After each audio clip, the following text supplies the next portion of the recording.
Hello friends, welcome to MPSC trick channel. मी अजय कुमार गोसावी. आज आपण काही महत्त्वाचे एमसीक्यू पाहणार आहोत. याचा उपयोग तुम्हाला येणाऱ्या कोणत्याही स्पर्धा परीक्षेसाठी होईल अशा अनुषंगाने या एमसीक्यूची रचना केलेली आहे. ओके, तर आज आपण वेळ न दौडता आपल्या लेसनला सुरुवात करूया. फक्त एक रिमाइंडर, तुम्ही जर अजूनही माझ्या चॅनलला सबस्क्राईब केलं असेल तर नक्की करा आणि जास्तीत जास्त तुमच्या मित्रांना शेअर करा.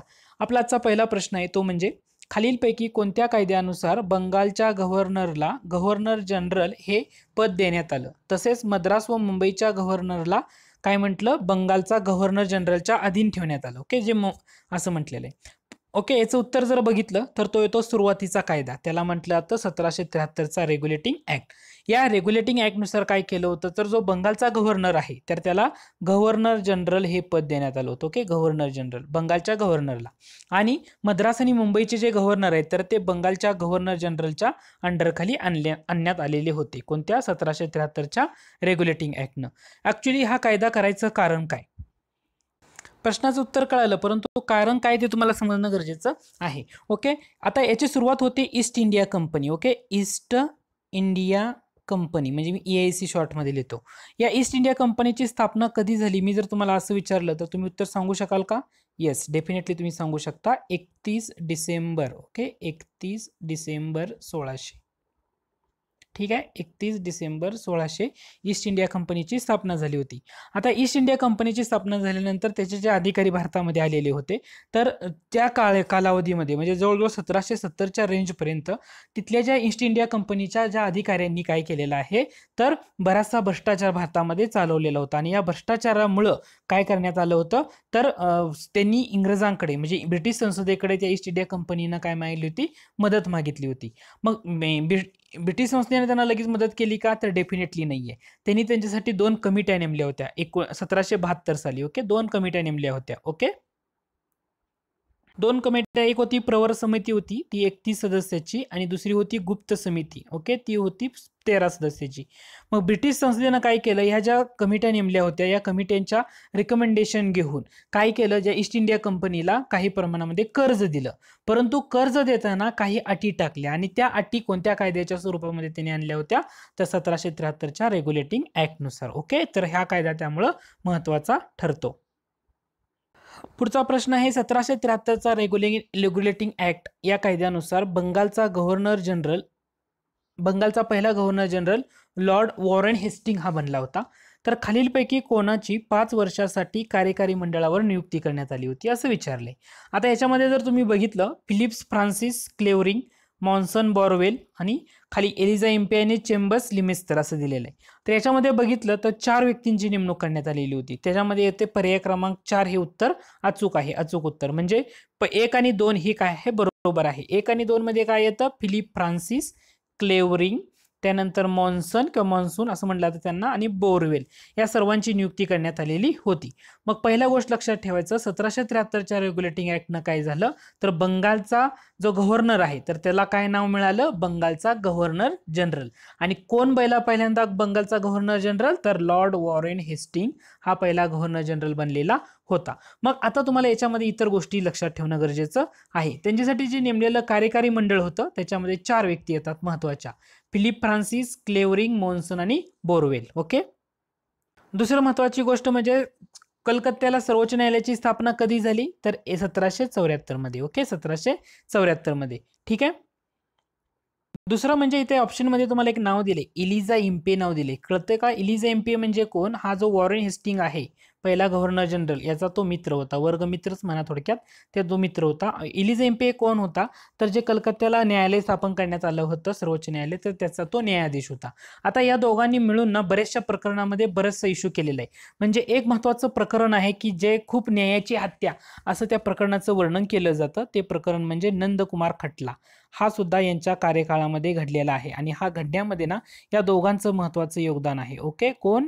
वॉरेन हेस्टिंग आणि एलिझा इम्पे. नंदकुमार खटला, न्यायाची हत्या असं त्या खटल्याचं वर्णन केलं जातं. त्यामुळे हा पॉईंट इथं लक्षात ठेवा. ओके, म्हणजे याच्यामुळे उत्तर येते पर्याय क्रमांक 4 बरोबर. पुढचा पॉईंट येतो, सत्येंद्रनाथ टागोर हे पहिले भारतीय 1863 साली ब्रिटिश प्रशासकीय सेवेमध्ये रुजू झाले. 1869 साली खालीलपैकी कोणते ICS परीक्षा उत्तीर्ण झाले असं विचारलेलं आहे. आता हे जर प्रश्न बघितलं तर तुम्हाला पहिल्यांदा कळायला हवं, सत्येंद्रनाथ टागोर म्हटलं की पहिले, आणि जे बाकी 3 दिलेत म्हणजे ऑप्शन बघितले, सुरेंद्रनाथ बॅनर्जी आहे, रमेशचंद्र दत्त आहे आणि बिहारीलाल गुप्ता, हे जे बाकीचे 3 आहेत ना, तर ते 1869 साली. कधी झालेत? 1869 साली. म्हणजे पहिले उत्तर असणार वरीलपैकी सर्व. म्हणजे तुम्हाला लक्षात काय ठेवावं लागेल, ब्रिटिश प्रशासकीय सेवेमध्ये पहिले भारतीय म्हणून रुजू कोण झाले, तर त्याचं उत्तर आहे सत्येंद्रनाथ टागोर 1863 मध्ये. आणि 1869 मध्ये आणखी 3 व्यक्ती ते ICS परीक्षा जे आहे ना ती पास झाले होते. त्याच्यामध्ये सुरेंद्रनाथ बॅनर्जी, रमेशचंद्र दत्त आणि बिहारीलाल गुप्ता. यामध्ये काय होतं माहितीये का, हे जे बिहारीलाल गुप्ता आहे हे नाव बऱ्याच लोकांना लक्षात राहत नाही. त्यामुळे परत एकदा सांगतो, 1869 साली भारतीय ICS परीक्षा उत्तीर्ण झालेले 3 महत्वाच्या व्यक्ती येतात, सुरेंद्रनाथ बॅनर्जी, रमेशचंद्र दत्त आणि बिहारीलाल गुप्ता. हे नक्की लक्षात ठेवा. दुसरी महत्वाची गोष्ट, जात जाता एक गोष्ट लक्षात घ्या, लोकसेवा आयोगाची स्थापना कोणी केली, तर लॉर्ड डफरीन यांनी केली होती. कधी? 1866 मध्ये. आणि कोणाच्या अध्यक्षतेखाली, तर चार्ल्स अचिसनच्या अध्यक्षतेखाली या प्रशासकीय सेवेची त्रिस्तरीय योजना तिने अंमलात आणलेली होती. 1835च्या कायद्यामध्ये जो ली आयोग होता, या ली आयोगाच्या शिफारशीनुसार काय करण्यात आलं, केंद्रीय लोकसेवा आयोग आणि प्रांतिक लोकसेवा आयोग असे 2 आयोग वेगळे स्थापन करण्यात आले. म्हणजे आपण पुढचा जर प्रश्न बघितला, कोणत्या आयोगाच्या शिफारशीनुसार केंद्रीय लोकसेवा आयोग आणि प्रांतिक लोकसेवा आयोग असे 2 आयोग स्थापन करण्यात आले, तर ते ली आयोग आहे. कोणता आहे? ली आयोग. याच्यासाठी तुम्हाला लक्षात काय घ्यावं लागेल, अगोदर 2 गोष्टी लक्षात ठेवाव्या लागतील. लोकसेवा आयोगाची स्थापना कोणी केली, तर लॉर्ड डफरीनने केली, हे लक्षात ठेवा. आणि कोणाच्या अध्यक्षतेखाली म्हटलं होतं, तर लॉर्ड अचिसनच्या, चार्ल्स अचिसनच्या अध्यक्षतेखाली. ओके. आणि 1935च्या कायद्यामध्ये ली आयोगाची जी शिफारस आहे याच्यानुसार केंद्रीय लोकसेवा आयोग आणि प्रांतिक लोकसेवा आयोग असे 2 आयोग तात्काळ स्थापन करण्यात आले. ओके, ली आयोग. पुढचा प्रश्न आहे, इसवी सन 1748 साली भारतात ब्रिटिश हिंदी लष्कराची स्थापना डॅश डॅश या ब्रिटिश अधिकाऱ्याने मद्रास येथे केली. ओके, मद्रास येथे केली, म्हणून त्याला भारतीय लष्कराचा पिता असं म्हटलं जातं. तर तो कोण आहे? Major Stringer Lawrence, sir John Marshall, David हम्पे, का यापैकी नाही? सिंपलचं उत्तर आहे, याचं जर अचूक उत्तर आहे तर ते म्हणजे मेजर स्ट्रिंजर लॉरेन्स. काय नाव आहे? Major Stringer Lawrence. यांना काय म्हटलं जातं? भारतीय लष्कराचा पिता असं म्हटलं जातं. यांनी काय केलं होतं, तर 1748 साली भारतामध्ये जे ब्रिटिश हिंदी लष्कर, शब्द नीट प्रयोग वापरतोय मी जाणीवपूर्वक, ब्रिटिश हिंदी लष्कराची स्थापना केली होती. या गोष्टी नक्की लक्षात ठेवा. कोठे केली असं विचारलं तर तुमचं उत्तर असायला हवं मद्रास. कुठे केली विचारलं हवं तर ते उत्तर असायला हवं मद्रास. ओके, हे लक्षात ठेवा, परीक्षेसाठी इम्पॉर्टंट. पुढचा प्रश्न आहे, डॅश डॅश यांनी 1784 मध्ये कलकत्त्यात एशियाटिक सोसायटी स्थापन केली. कलकत्त्याला एशियाटिक सोसायटी कोणी स्थापन केली? जोनाथन डंकन, विल्यम जोन्स, विल्यम कारी का चार्ल्स वूड? याचं सिंपलचं उत्तर आहे Asiatic Society of India. Okay, 1784. Calcutta म्हटलं की कोण येतो? William Jones. कोण येतो? William Jones. मग इथे एक नाव जोनाथन डंकन एक नाव आलं होतं, तेही लक्षात घ्या. आता एक लक्षात घ्या, सुरुवातीला जोनाथन डंकन हा कोण होता, तर याच्या अगोदर तुम्ही पार्श्वभूमी जर पाहिली तर यांनी जे वाराणसी संस्थान आहे, कोणतं संस्थान? वाराणसी संस्थान. याच्यामध्ये जो जोनाथन डंकन यांनी काय केलं होतं, तर संस्कृत कॉलेज सुरू केलं होतं. त्यामुळे ते चर्चेत आले होते. वाराणसी संस्थानामध्ये संस्कृत कॉलेज सुरू केल्यामुळे ते चर्चेत आले होते. दुसरं महत्वाची गोष्ट म्हणजे एशियाटिक सोसायटीची स्थापना कोणी केली म्हटलं होतं आपण? विल्यम जोन्सने. कधी केली? 1784. याची पार्श्वभूमी अशी होती की 1781 मध्ये जे ईस्ट इंडिया कंपनी आहे, या कंपनीनं कलकत्ता मदरसा नावाची एक शाळा सुरू केली होती आणि त्याच वर्षी हिंदूंसाठी त्यांनी पाठशाळा सुरू केली होती. यापासूनच प्रेरणा घेऊन ऍक्च्युअली जो विल्यम जोन्स आहे यांनी काय केलेलं आहे, 1784 ला कलकत्त्याला एशियाटिक सोसायटी स्थापन केलेली आहे. 1784. ओके, हे लक्षात ठेवा. पुढचा प्रश्न आहे, बंदी जीवन ह्या क्रांतिकारकांना स्फूर्तिदायी ठरलेल्या पुस्तकाचे लेखन कोणी केले? रोशन सिंग, सचिंद्रनाथ सन्याल, प्रफुल्लचंद्र रे का चित्तरंजन दास? सिंपलचा प्रश्न आहे, याचं उत्तर येतं डायरेक्ट सचिंद्रनाथ सन्याल. ओके, बंदी जीवन म्हटलं की सचिंद्रनाथ सन्याल. आता प्रफुल्लचंद्र रे म्हटलं की जी स्वदेशी चळवळ आहे त्याच्यामध्ये त्यांनी केमिकल कारखाना काढला होता. ओके, नॅशनल केमिकल कारखाना म्हणून प्रफुल्लचंद्र रे. स्वदेशी चळवळ, ओके, बंगालमधली सुरू झालेली स्वदेशी चळवळ, याच्या रिलेटेड ते येतात. प्रफुल्लचंद्र रे केमिकलचा कारखाना त्यांनी काढलेला होता. रोशन सिंग झाले. चित्तरंजन दास. चित्तरंजन दास म्हणजे कोण? जे स्वराज्य पक्षाच्या संदर्भामध्ये येतात. ओके, 1923 स्वराज्य पक्षाचे पहिले अध्यक्ष अध्यक्ष म्हणून यांना ओळखलं जातं. मग स्वराज्य पक्षाचे पहिले सचिव कोण होते, तर ते होते जवाहरलाल नेहरू यांचे वडील म्हणजे मोतीलाल नेहरू हे स्वराज्य पक्षाचे काय होते, पहिले सचिव होते. ओके, मोतीलाल नेहरू कोण होते, तर स्वराज्य पक्षाचे पहिले सचिव होते, हे लक्षात ठेवा. म्हणजे याचं उत्तर काय येतं, बंदी जीवन म्हटलं की सचिंद्रनाथ सन्याल हे नाव लक्षात ठेवायचं.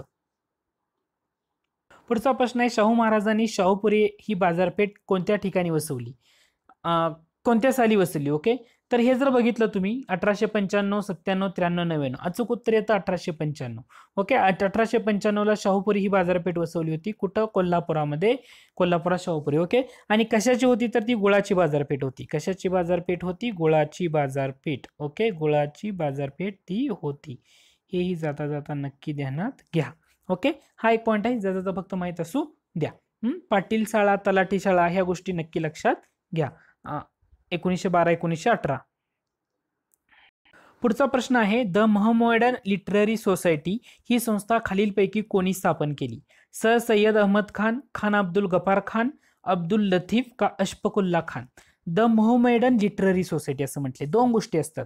मोहम्मडन लिटररी सोसायटी असं जर म्हटलं, ओके, तर त्याचं उत्तर येतं अब्दुल लतीफ. काय येतं, अब्दुल लतीफ. कन्फ्यूज करायचं नाही. आणि जे सय्यद अहमद खान दिलेलं आहे, जे काय दुसरं नाव दिले आपल्याला, सय्यद अहमद खान. ओके, सय्यद अहमद खान म्हटलं की Mohammedan Anglo Oriental College. Okay, Syed Ahmad Khan यांचं नाव आलं तर काय लक्षात ठेवायचं, मोहम्मडन अँग्लो ओरिएंटल कॉलेज. आणि जेव्हा तुम्हाला द मोहम्मडन लिटररी सोसायटी असं विचारलं जातं तेव्हा अब्दुल लतीफ हे नाव लक्षात ठेवायचं. ह्या दोन संस्था आणि ही दोन व्यक्ती परीक्षेला खूप महत्वाच्या आहेत. आता दिलेल्या पर्यायामध्ये तुम्हाला आणखी काय समजतं, तर हे खान अब्दुल गफार खान दिले. खान अब्दुल गफार खान म्हणजे वायव्य सरहद्द प्रांतामध्ये त्यांचं काम आहे. कोण, वायव्य सरहद्द प्रांत. ओके, वायव्य सरहद्द प्रांतामध्ये त्यांचं काम आहे. यांना कोणत्या नावाने ओळखलं जातं, तर यांना सरहद्द गांधी या नावाने ओळखलं जातं, सरहद्द गांधी. ओके, आणि यांना भारतरत्न दिलाय का, खान अब्दुल गफार खान यांना भारतरत्न दिलाय का, तर त्याचं उत्तर आहे हो, 1987. बरोबर आहे का, 1987 त्यांना भारतरत्न या पुरस्कारानं सन्मानित करण्यात आलेलं होतं. आता ह्या तीन झालं. मग चौथा ऑप्शन आहे अशफाकुल्ला खान. अशफाकुल्ला खान म्हणजे कोण, तर जो ब्रिटिश पहिला असा मुस्लिम आहे की जो फासावर लटकवण्यात आला होता ब्रिटिशांच्या काळामध्ये. त्याच्यामुळे अशफाकुल्ला खान हे सुद्धा नाव महत्वाचं आहे, क्रांतिकारी चळवळीमधलं महत्वाचं नाव. म्हणजे दिलेला प्रश्न काय होता, द मोहम्मडन लिटररी सोसायटी, तर ही संस्था कोणी स्थापन केली असं विचारलं तर उत्तर आहे अब्दुल लतीफ. आणि मोहम्मडन अँग्लो ओरिएंटल कॉलेज म्हटलं की सर सय्यद अहमद खान. ओके, ह्या गोष्टी क्लिअर असू द्या. Abdul Latif, Mohammedan Literary Society, sir Syed Ahmad Khan, Mohammedan Anglo Oriental College. Okay, हे याच्यामध्ये कन्फ्युजन करून घ्यायचं नाही. पुढचा प्रश्न आहे, छोडो भारत चळवळीच्या वेळी सध्याचा रायगड जिल्हा म्हणजे कर्जत तालुक्यातील डॅश डॅश यांचा आझाद दस्ता आणि नागपूरच्या डॅश डॅश यांचा लाल सेना या संघटनांनी इंग्रजांना त्रास दिला होता. प्रश्न काय विचारलाय, छोडो भारत चळवळ. ओके, 8 ऑगस्ट 1942 तो ठराव मांडण्यात आला होता. 8 ऑगस्ट 1942. ओके, काँग्रेसच्या अधिवेशनामध्ये. परंतु 9 ऑगस्टला काय झालं, 9 ऑगस्टला जे सगळे महत्वाचे नेते होते तर त्यांना अटक करण्यात आलेली होती. मुंबईच्या गवालिया टँक मैदानावर तो रिपोर्ट मांडलेला होता. पण आता झालं काय, या छोडो भारत चळवळीच्या वेळी सगळे गांधीजी सहित सगळे मेन नेते अटक झाल्यामुळं ही छोडो भारत चळवळ कोणी चालवली, तर लोकांनी चालवली होती. आता या छोडो भारत चळवळीच्या वेळी सध्याचा जो रायगड जिल्हा आहे त्यातला कर्जत तालुका, त्याच्यामध्ये भाई कोतवाल. ओके, भाई कोतवाल यांचा आझाद दस्ता आणि नागपूरचा जनरल आवारी जे आहेत त्यांची लाल सेना यांनी ऍक्च्युअली इंग्रजांना खूप त्रास दिलेला आहे. म्हणजे उत्तर येतं पर्याय क्रमांक 1. बरोबर. पुढचा पॉईंट येतो, 1915 मध्ये काबूलमध्ये भारताच्या हंगामी सरकारची स्थापना कोणी केली, तर त्याचं उत्तर येते वरीलपैकी सर्व. म्हणजे महेंद्र प्रताप, बरकतुल्ला आणि Abdullah Sindhi. Okay, additional point म्हणून हा पॉईंट नक्की लक्षात घ्या. पुढचा प्रश्न आहे, दिलेली दोन विधान आहेत, ते दोन विधान विचारात घ्या म्हटले. पहिलं स्टेटमेंट आहे, 1918 साली बाबा रामचंद्र. ओके, बाबा रामचंद्र यांच्या पुढाकाराने उत्तर प्रदेशातील शेतकऱ्यांनी किसान सभा स्थापन केली. दुसरं स्टेटमेंट आहे, 1936 साली NG रंगा यांच्या पुढाकारानं. पुढाकार कोणाचा आहे, NG रंगा यांचा पुढाकार आहे. ओके. स्वामी सहजानंद सरस्वती यांच्या अध्यक्षतेखाली अखिल भारतीय किसान सभा स्थापन केली असं म्हटलेलं आहे. मग यामध्ये बरोबर कोणतं आणि चुकीचं कोणतं हे आपल्याला शोधायचंय. यामध्ये बघितलं तर दोन्ही स्टेटमेंट काय आहेत, बरोबर आहेत. पहिलं लक्षात ठेवायचं किसान सभा, ओके, बाबा रामचंद्र यांचा पुढाकार. अखिल भारतीय किसान सभा कोणाचा पुढाकार, NG रंगा यांचा पुढाकार.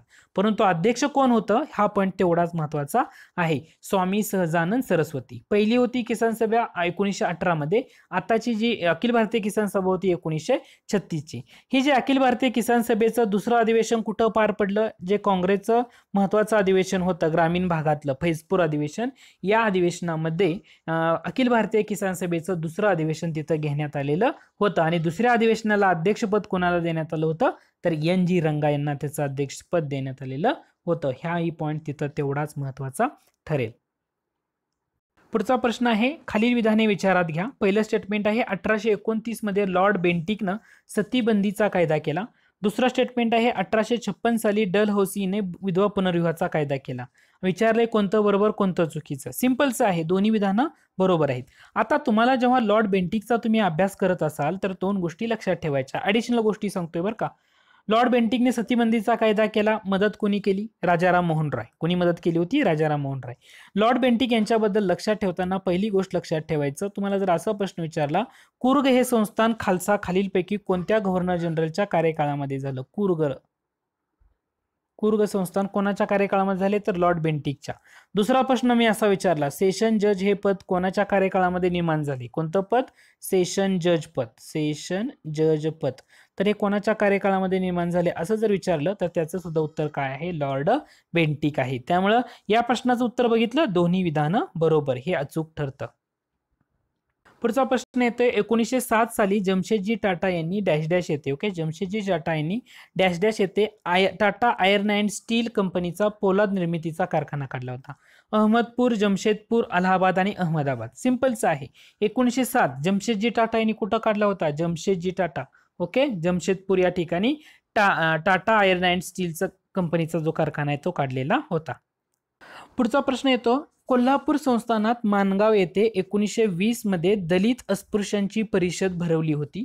याचे अध्यक्ष कोणाला देण्यात होतं. ओके, माणगाव जेव्हा म्हटलं तर कोल्हापूर संस्थान म्हटलं की तुम्ही बरेचसे शाहू महाराजांकडे वळता, परंतु नाहीये. कोल्हापूर संस्थानामध्ये माणगाव येथील अस्पृश्यांची परिषद जर म्हटलं तर त्याचं उत्तर काय असणार आहे, डॉक्टर बाबासाहेब आंबेडकर. ओके, जेव्हा दलित अस्पृश्य येतं तर त्यावेळी आंबेडकर आणि महर्षी विठ्ठलरामजी शिंदे यांचं बरंचसं योगदान तुम्हाला पाहायला मिळतं. परंतु कोल्हापूर संस्थानामध्ये माणगाव येथे परिषद म्हटली दलितांची, तर डेफिनेटली उत्तर तुमचं डोळं झाकून असायला हवं, डॉक्टर बाबासाहेब आंबेडकर. आता 1920 मध्ये आणखी एका परिषदेचे आंबेडकर अध्यक्ष होते, हुबळी परिषद. तर ती कशाची होती, ओके, ब्राह्मणेतरीय परिषद होती. तर हे लक्षात ठेवायचं तुम्हाला, हा पॉईंट जाता जाता. माणगाव येथे 1920 मध्ये जी दलित अस्पृश्यांची परिषद भरली होती, ऍक्च्युली प्रेरणा शाहू महाराजांची होती, परंतु अध्यक्षपद आंबेडकरांना दिलेलं होतं. आणि ऍक्च्युली शाहू महाराजांनी या परिषदेत स्वतः उपस्थित राहिले होते आणि आंबेडकरांचा गौरव केला होता. आणि जी ब्राह्मणेतरांची आणखी एक परिषद होती, हुबळी परिषद, तर त्याला काय येतं, शाहू महाराजांचे अध्यक्ष होते. म्हणजे दोन गोष्टी नक्की लक्षात ठेवायच्या. माणगाव येथील परिषद म्हटलं तर डॉक्टर बाबासाहेब आंबेडकर त्याचे अध्यक्ष होते. आणि हुबळी येथील परिषद म्हटलं 1920 साली, दोन्ही 1920 ला झालेले आहेत. हुबळी येथील परिषद म्हटलं तर शाहू महाराज यांचं नाव लक्षात ठेवायचं. ओके, म्हणजे तुमचं त्यात कन्फ्युजन होणार नाही. त्यानंतर पुढचा प्रश्न आहे तो म्हणजे खालील वर्णावरून व्यक्ती ओळखायला सांगितलंय. दिलंय काय, 23 मार्च 1918 रोजी त्यांनी अस्पृश्यता निवारक संघ स्थापन केला. आणि दुसरं दिले, त्यांनी याच वर्षी म्हणजे 1918 मध्ये मराठा समाजामध्ये जागृती निर्माण करण्यासाठी मराठा राष्ट्रीय संघाची स्थापना केली. आता जेव्हा तुम्हाला असं म्हटलं तर ते उत्तर शोधायचे. भास्करराव जाधव, वीरराव शिंदे म्हणजे विठ्ठलरामजी शिंदे, बाबासाहेब आंबेडकर आणि किसन बनसोडे. जेव्हा तुम्हाला मराठा राष्ट्रीय संघ म्हटल्यानंतर काय लक्षात यायला पाहिजे, ती ब्राह्मणेतर संघटना आहे. ओके, डेक्कन रयत ही ब्राह्मणेतर संघटना होती. मराठा राष्ट्रीय संघ किंवा ऑल इंडिया मराठा लीग या ज्या तीन संघटना आहेत तर त्या ब्राह्मणेतर संघटना आहेत. ओके, त्याच्यानंतर त्यांनी 1920 मध्ये ब्राह्मणेतर पक्ष स्थापन केला, 12 डिसेंबर 1920. ही त्याची चळवळ आहे. ओके, घाटाळ कटारे सरांचं पुस्तक व्यवस्थित वाचलं तर तुम्हाला ते समजून जाईल. म्हणजे याचं उत्तर काय असणार आहे, विठ्ठलरामजी शिंदे असणार आहे. ओके, विठ्ठलरामजी शिंदे आहे, अस्पृश्यता निवारक संघ स्थापन केला होता 23 मार्च 1918 रोजी. आणि त्याच वर्षी त्यांनी मराठा राष्ट्रीय संघाची स्थापना केली होती. कशासाठी? तर मराठा समाजामध्ये जागृती निर्माण करण्यासाठी. जेव्हा तुम्हाला वि. रा. शिंदे यांच्याबद्दल अभ्यास करत असाल तर 2 वर्ष सायमल्टेनियसली लक्षात ठेवायची, 1910 आणि 1911. 1910 मध्ये त्यांनी काय सुरू केलं होतं तर जी मुरळी प्रतिबंधक चळवळ आहे, तर ती मुरळी प्रतिबंधक चळवळ ही जेजुरी मधून सुरू केली होती. जेजुरी ओके, जेजुरी मधून मुरळी प्रतिबंधक चळवळ सुरू केलेली होती 1910. आणि दुसरं महत्त्वाची गोष्ट म्हणजे 1911ला जी मुरळी प्रतिबंधक परिषद आहे तर त्यांनी ती कुठे घेतली होती? मुंबईला घेतली होती. कुठे घेतली होती? तर मुंबईला घेतली होती. या दोन गोष्टी जाता जाता जरूर लक्षात ठेवणं गरजेचं आहे. दुसरं म्हणजे डिप्रेस क्लासेस मिशन. ही कोणी सुरू केलं?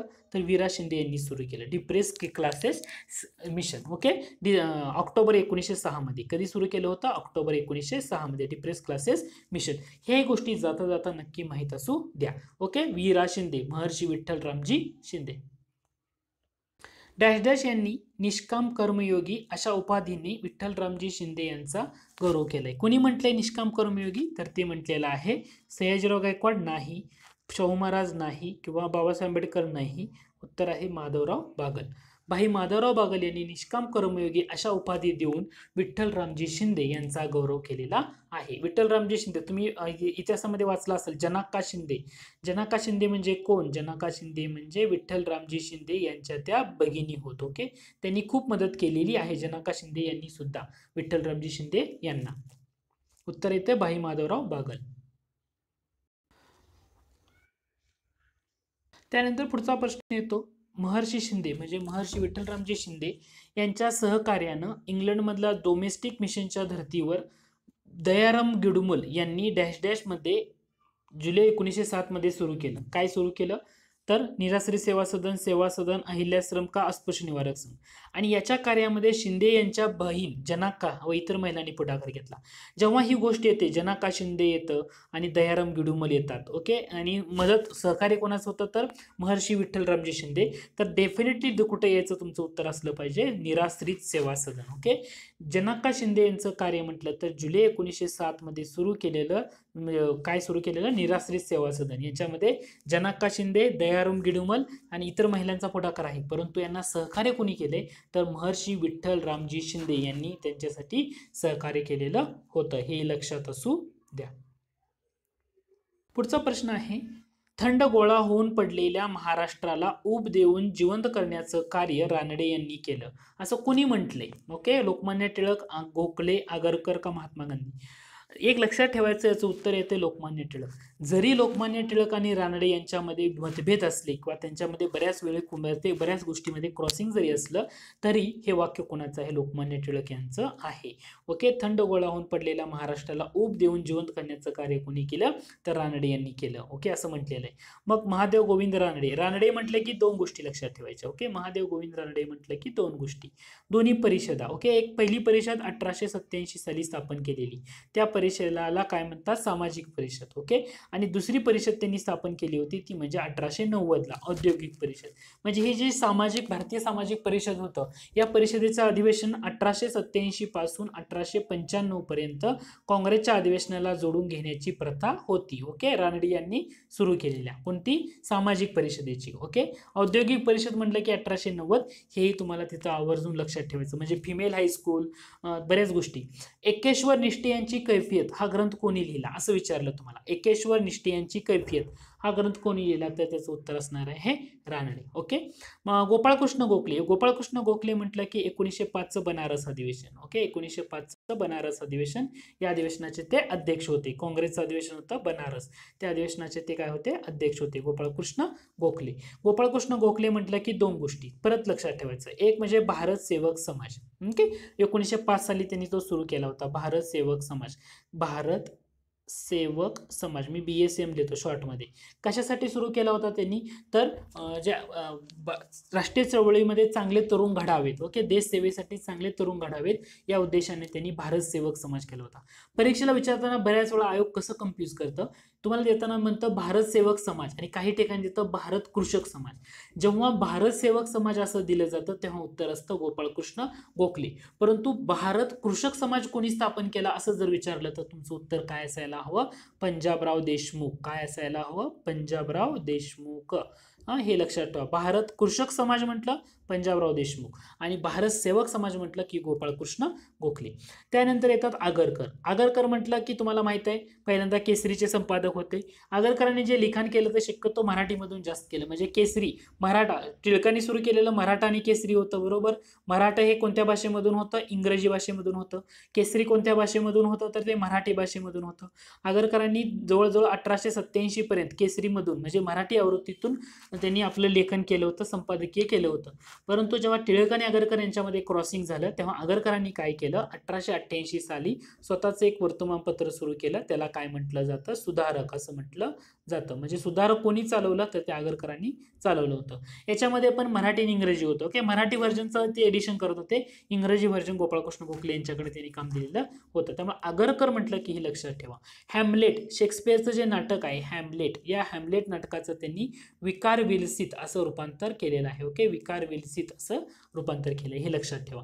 आणि चौथा ऑप्शन होता महात्मा गांधी. ओके, महात्मा गांधी म्हटलं का एक लक्षात ठेवायचं, फक्त एकाच काँग्रेस अधिवेशनाचे ते अध्यक्ष होते. कोणतं काँग्रेस अधिवेशन आहे की ज्या अधिवेशनाचे महात्मा गांधी अध्यक्ष होते? डेफिनेटली उत्तर असलं पाहिजे 1924 बेळगाव अधिवेशन, या अधिवेशनाचे ते अध्यक्ष राहिलेले होते. मी असं विचारलं ह्या दिलेल्या 4 पर्यायापैकी कोणती अशी व्यक्ती आहे की जे काँग्रेसचे अध्यक्ष राहिले नाहीत? तर त्याचं उत्तर येणार लोकमान्य टिळक. लोकमान्य टिळक कधीच काँग्रेसचे अध्यक्ष राहिलेले नाहीत. प्रश्न काय होता आपला? थंड गोळा होऊन पडलेल्या महाराष्ट्राला ऊब देऊन जिवंत करण्याचं कार्य कोणी केलं? तर उत्तर असणार आहे लोकमान्य टिळक. ओके, लोकमान्य टिळक. ठीक आहे.